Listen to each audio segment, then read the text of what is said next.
Assalamualaikum warahmatullahi wabarakatuh. Perkenalkan, nama saya Kelita Anjani Fitisana, NIM 309020000059. Mata kuliah falsafah dan saya dari kelas A. Di sini saya akan presentasikan tentang konsep perubahan dalam keperawatan. Apa sih perubahan itu? Perubahan adalah suatu proses di mana terjadinya peralihan atau perpindahan dari status tetap atau statis menjadi status yang bersifat dinamis. Artinya, dapat menyesuaikan diri dengan lingkungan yang ada. Berubah adalah bagian dari kehidupan setiap orang.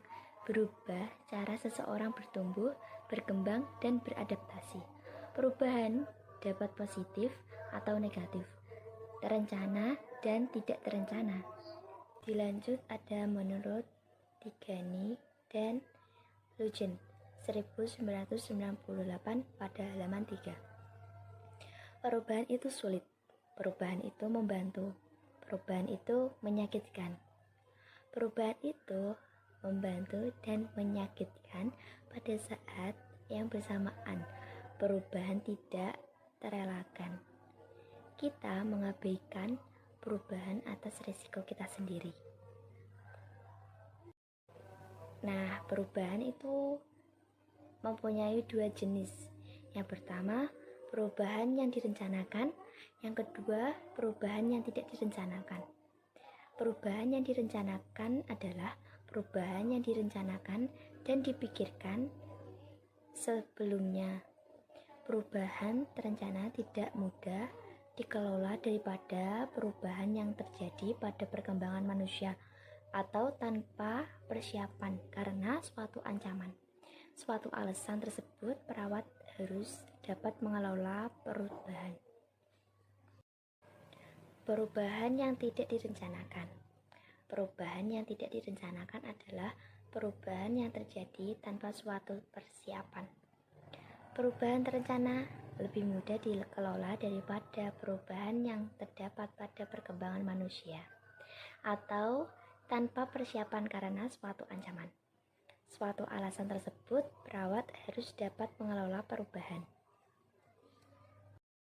Dilanjut ada macam-macam perubahan. Perubahan ditinjau dari sifat proses. Yang pertama ada perubahan bersifat berkembang. Yang kedua ada perubahan bersifat spontan. Dan ketiga perubahan bersifat direncana. 1. Perubahan bersifat berkembang. Mengikuti dari proses perkembangan yang ada baik pada individu, kelompok, atau masyarakat secara umum. Kedua, perubahan bersifat spontan. Dapat terjadi karena keadaan memberikan respon tersendiri terhadap kejadian yang bersifat alami yang di luar kehendak manusia, yang tidak dapat diramalkan atau diprediksikan sehingga sulit untuk diantisipasi. Lanjut, yang ketiga ada perubahan bersifat direncana. Sifat perubahan satu ini dilakukan bagi individu, kelompok, atau masyarakat ingin mengadakan perubahan ke arah yang lebih maju dan mencapai tingkat perkembangan yang lebih baik dari keadaan yang lebih baik. A. Perubahan ditinjau dari sifat ketertiban. B. Perubahan partisipasif. C. Melalui penyediaan informasi yang cukup. D. Adanya sikap positif terhadap inovasi. B. Timbul komitmen. Timbul komitmen ini ada 1. Perubahan paksaan. Kedua ada melalui perubahan total dari organisasi. C. Ada C. Memerlukan kekuatan personal atau personal power. Dilanjut ada teori Kurt Lewin. Lewin mengungkapkan bahwa perubahan dapat dibedakan menjadi 3. Yang pertama, pencairan atau unfreezing. Kedua, bergerak atau moving. Ketiga, ada pembekuan atau refreshing. Yang pertama, pencairan. motivasi yang kuat untuk beranjak dari keadaan semula, merasa perlu untuk berubah dan berupaya untuk berubah, menyiapkan diri dan sikap untuk berubah dan melakukan perubahan. Yang kedua, Anda bergerak atau moving. Bergerak menuju keadaan yang baru atau tidak, atau tahap perkembangan baru.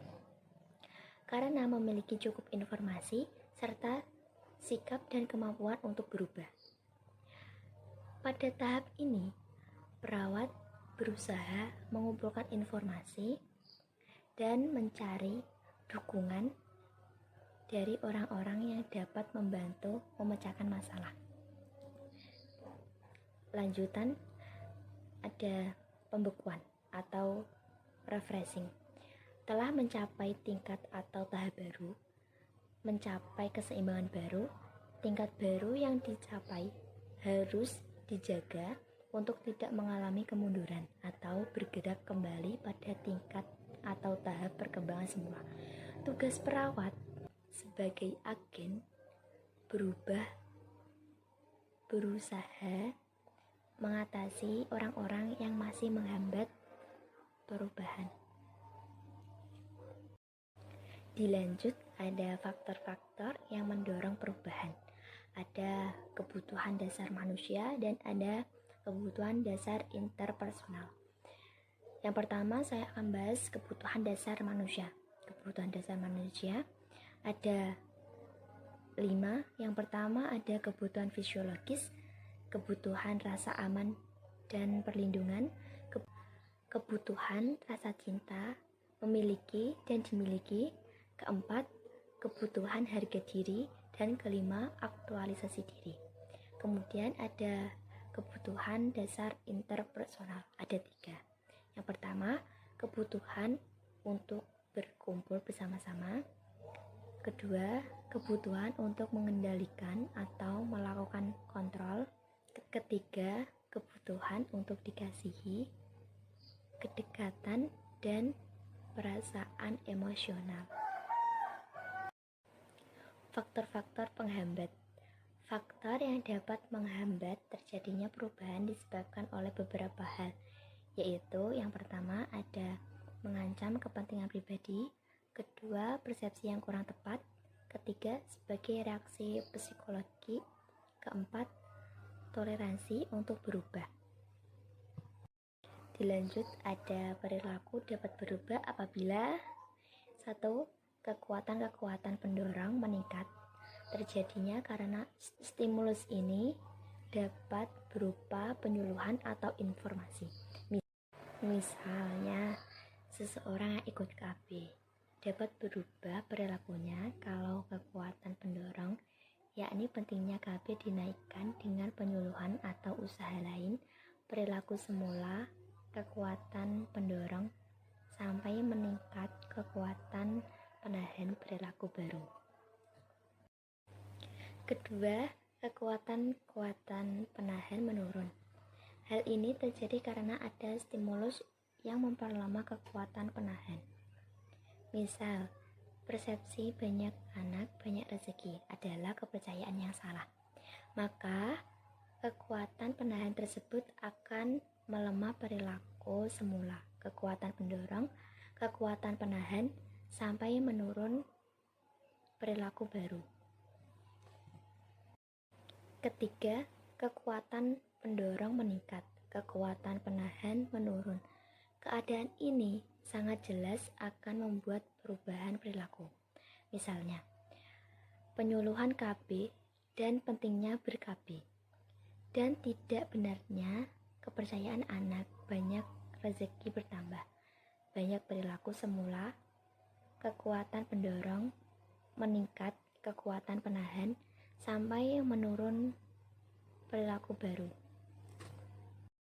Cukup sekian. Apabila ada tutur kata yang kurang berkenan, saya minta maaf. Wabillahi taufiq wal hidayah. Wassalamualaikum warahmatullahi wabarakatuh.